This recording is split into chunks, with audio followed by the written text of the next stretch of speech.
हाय दोस्तों, आज हम आपको बताने वाले हैं इस वीडियो के माध्यम से मैथ क्लास में आप देखे होंगे कि अध्याय 7 में निर्देशांक ज्यामिति मिलता होगा। इसी का आपको हम सिखाने वाले हैं फार्मूला, जो कि आपको बढ़िया से समझ में आना चाहिए। इसके माध्यम से हम लोग चैप्टर सोल्व कर सकते हैं। अच्छा, अगर आपको निर्देशांक ज्यामिति बढ़िया करना है तो उसमें आपको फार्मूला याद होना चाहिए और फार्मूला को लगाने आना चाहिए। तो आइए कक्षा की शुरुआत करते हैं यहीं से। सबसे पहले आपको देखना होगा, इसमें आपका 1 नंबर का क्वेश्चन बनता है कि पूछा जाता है कौन सा चतुर्थांश में कैसा चिन्ह आता है, इसके बारे में जानना होता है। तो देखिए, फर्स्ट चतुर्थांश में चिन्ह आता है प्लस कोमा प्लस, सेकेंड चतुर्थांश में चिन्ह आता है माइनस कोमा प्लस, और तीसरा चतुर्थांश में चिन्ह होता है माइनस कोमा माइनस, चौथा चतुर्थांश में चिन्ह होता है प्लस कोमा माइनस। ये आपका चतुर्थांश 4 होता है। चतुर्थांश कितने होते हैं? चतुर्थांश 4 होते हैं। फर्स्ट चतुर्थांश, सेकेंड चतुर्थांश, थर्ड चतुर्थांश और फोर्थ चतुर्थांश। 4 चतुर्थांश है। इसमें से आपका 1 नंबर का ऑब्जेक्टिव का क्वेश्चन बनता है कि कौन सा चतुर्थांश में कैसा चिन्ह होगा, या आपका ऐसा क्वेश्चन दे देगा कि रहेगा 2 और -3 किस चतुर्थांश में। तो सिर्फ आप चिन्ह के आधार पर बता सकते हैं कि कौन चतुर्थांश में आएगा और इसका आंसर क्या होगा। तो यहाँ आपका बेसिक यहाँ से स्टार्ट होता है। उसके बाद आपको मिलेगा सबसे फर्स्ट फार्मूला देखने पर, जिसका नाम है दूरी सूत्र। जिसका नाम है दूरी सूत्र। क्या है? दूरी सूत्र। अच्छा, दूरी सूत्र यानी कि दूरी के बारे में बताना है। तो आइए हम लोग फिगर के माध्यम से सीखते हैं। कैसे बताइए कि अगर दो बिंदु है, दो बिंदु A है B है, अगर हम कहेंगे कि A से B के बीच की दूरी बताना है, A से B के बीच की दूरी बताना है, तो आइए इसके बीच की दूरी कैसे निकलेगा। इसके लिए AB का एक फार्मूला बनता है। फार्मूला क्या होता है? Root under x1 minus x2 का whole square, x1 minus x2 का whole square, y1 minus y2 का होल स्क्वायर। अब आप लोग सोच रहे होंगे कि x1 और x2 के whole square, y1 minus y2 के होल स्क्वायर लिख दिए कहां से। तो हम लोग बिंदु का जैसे नियामक जब भी रहता है तो x और y का फॉर्म में रहता है, नियामक जब भी रहता है तो x और y के फॉर्म में रहता है। तो हमें आप बताइए कि अगर a का नियामक को मानेंगे x1 और y1 और b का नियामक को मानेंगे x2 y2, इसके अनुसार हम लोग x1 x2 y1 y2 का फार्मूला लिखते हैं। आइए एक बार फिर से देखते हैं कि बिंदु A है, बिंदु B है। अगर दो बिंदु का नियामक पता रहेगा तो हम लोग दूरी सूत्र लगा के फार्मूला निकाल सकते हैं। दूरी सूत्र होता है क्या? तो root under x1 minus x2 के whole square plus y1 minus y2 के होल स्क्वायर होता है। अच्छा, दूरी सूत्र के बाद दूसरा नंबर में फार्मूला आता है। दूसरा नंबर में फार्मूला आता है, दूसरा नंबर में होता है कि विभाजन सूत्र क्या होता है। विभाजन सूत्र क्या होता है? विभाजन सूत्र क्या होता है? तो विभाजन सूत्र का मतलब बांटना।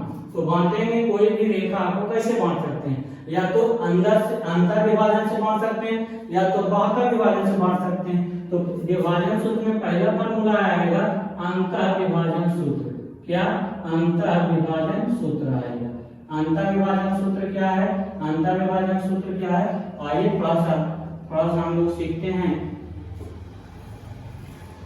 जिसमें होता है A, जिसमें होता है B। अब AB को बांटना है, तो AB को हम लोग बांटेंगे कहां से? तो जैसे P कोई नया बिंदु देते हैं, हम P का नियामक चाहिए, P का नियामक चाहिए। तो P का नियामक हम लोग क्या लिखेंगे? तो इसमें अनुपात अगर आपको पता नहीं तो आप m अनुपात n लिख सकते हैं, m अनुपात n लिख सकते हैं। P का नियामक नहीं पता है तो आपको निकालना होगा। आइए, अंतर विभाजन से फार्मूला होता है, यानी कि P नियामक फार्मूला होता है। इसमें भी बताइए A का नियामक पता होगा x1 और y1, और b का नियामक पता होगा आपको x2 और y2। अब आपका अगर नियामक दोनों बिंदु का दिले रहे, उसके बाद हमें अगर अंतर विभाजन सूत्र लगाना होगा तो इसका सूत्र का फार्मूला होता है mx2 प्लस mx1 बटा m प्लस m होता है, कोमा my2 प्लस my1 बटा m प्लस m होता है। ये आपका अंतर विभाजन का फार्मूला हो गया। उसके बाद हम लोग उसके बाद सीखने वाले हैं विभाजन सूत्र में ही बाह्य विभाजन सूत्र, जिसका नाम है क्या? बाह्य विभाजन सूत्र। अगर जो अंदर से बांटे थे, उसके बाद हम लोग को बाहर से बांटना है। आइए थोड़ा सा डायग्राम में भी देख लेते हैं कि जैसे हमने यहाँ पे ये है और बी ए। अगर बाहर में कोई बिंदु पी है तो इसको हमको बांटना है, तो आपको बांट के बताइए कैसे बांटिएगा। तो एक करके बी तक जाना है, तो एम अनुपात एन यूज कीजिए, एम अनुपात एन। यहाँ से टोटल कहेंगे यहाँ से यहाँ तक, तो आपका एन बोलिएगा, यहाँ से यहाँ तक एन बोलिएगा, यानी कि एम अनुपात एन में बांटना। एक का भी नियामक ले रहेगा x1/1, तो और इसका भी नियामक ले रहेगा बी का, क्या बी का नियामक ले रहेगा, तो x2/2 दिया हुआ रहेगा। अच्छा आगे बढ़ते हैं, इसका फॉर्मूला क्या होगा। तो अगर अंतर विभाजन में आप प्लस लिख दिए तो बाहर विभाजन में सारी चीज चेंज कर दीजिएगा, तो आपका बात बन जाएगा। mx2 माइनस mx1 बटा m माइनस n होता है, फिर m/2 माइनस n/1 बटा m माइनस n होता है। ये आपका बाहर विभाजन सूत्र हो गया। एक फॉर्मूला और यहीं पे आता है जिसका नाम है माध्य बिंदु सूत्र। मैंने अब बीच से हम लोग को बांटना है। माध्य बिंदु सूत्र का फॉर्मूला क्या होता है, माध्य बिंदु सूत्र का फॉर्मूला होता है, माध्य बिंदु सूत्र का फॉर्मूला होता है, जैसे डायग्राम के माध्यम से देखेंगे कि अगर ए है बी है, इसका नियमक दे रहेगा x1/1, बी का नियमक दे रहेगा x2/2। अगर बीच वाला अगर बिंदु का मान पूछेगा, जब भी ये समझिए बीच वाला मान पूछेगा, बीच वाला बिंदु का नियमक पूछेगा, तो हम लोग कैसे निकालेंगे, यानी कि तीन नियमक यानी कि माध्य बिंदु सूत्र कैसे निकल जाएगा, तो x1 + x2/2 होगा और y1 + y2/2 होगा। ये आपका माध्य बिंदु सूत्र निकल के आया। इसके बाद हम लोग सीखेंगे, अब उसके बाद हम लोग माध्य बिंदु सूत्र के बाद देखने वाले हैं त्रिभुज का क्षेत्रफल, उसके बाद देखेंगे त्रिभुज के केंद्रक का सूत्र, उसके बाद हम लोग देखेंगे चतुर्भुज का चौथा शीर्ष कैसे निकाला जाता है। तो आइए सबसे पहले हम लोग सीखेंगे त्रिभुज का क्षेत्रफल कैसे निकाला जाता है। तो त्रिभुज का क्षेत्रफल में भी आपका तीन शीर्षों का मान दिया हुआ रहेगा। जैसे जैसे दो हम लोग देख रहे थे रेखा में कि दो का नियामक दिया हुआ था, दो बिंदु का नियामक दे रखा था। अब हम लोग त्रिभुज में तीन बिंदु का नियामक दिया हुआ रहेगा। जैसे इसमें रहेगा x1/1, x2/2, उसके बाद रहेगा x3/3। इसी प्रकार से हम लोग सूत्र निकालते हैं। इस तरह क्वेश्चन आएगा तो आपसे बन जाना चाहिए। देखिए तो इसका क्वेश्चन होता है, फॉर्मूला होता है, फॉर्मूला आगे का हम लोग लिखेंगे, फॉर्मूला आगे का लिखेंगे त्रिभुज का क्षेत्रफल बराबर, त्रिभुज का क्षेत्रफल बराबर फॉर्मूला होता है, त्रिभुज का क्षेत्रफल बराबर फॉर्मूला होता है 1/2 mod x1 into y2 minus y3 plus x2 y3 minus y1 plus x3 और y1 minus y3 होता है, y1 minus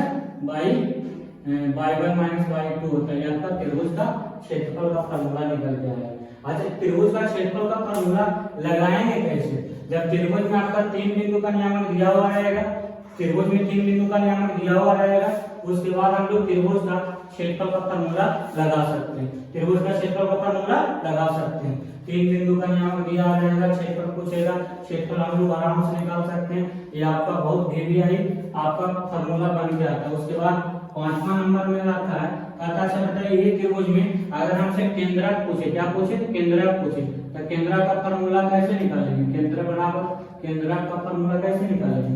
तो त्रिभुज का केंद्रक का फॉर्मूला बनता है, त्रिभुज का केंद्रक का फॉर्मूला बनता है, केंद्रक O से सूचित कर दीजिए, केंद्रक O का फॉर्मूला बनता है, ये होता है x1 + x2 + x3 बटा में 3 और y1 + y2 + y3 बटा में 3।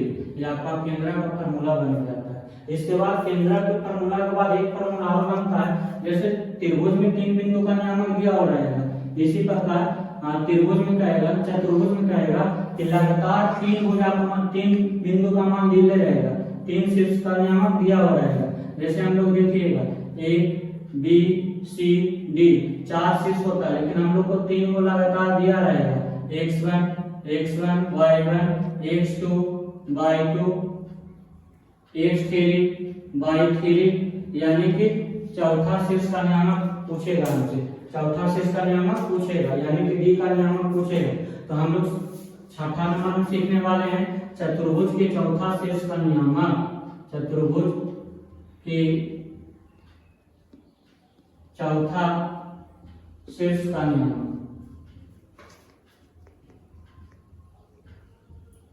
नियामक यानी कि डी बराबर कैसे निकल के आएगा। तो चतुर्भुज के चौथा शीर्ष का नियामक हम लोग निकालने के लिए कार्य में कुछ फार्मूला होता है। फार्मूला क्या होता है, तो क्या कीजिएगा, x1 प्लस x3 में से x2 घटा दीजिए, उसके बाद कौमा कौमा y1 में y3 जोड़ के y2 को घटा दीजिए, तो ये आपका बन जाता है चतुर्भुज के चौथा शीर्ष का नियामक बन के आता है।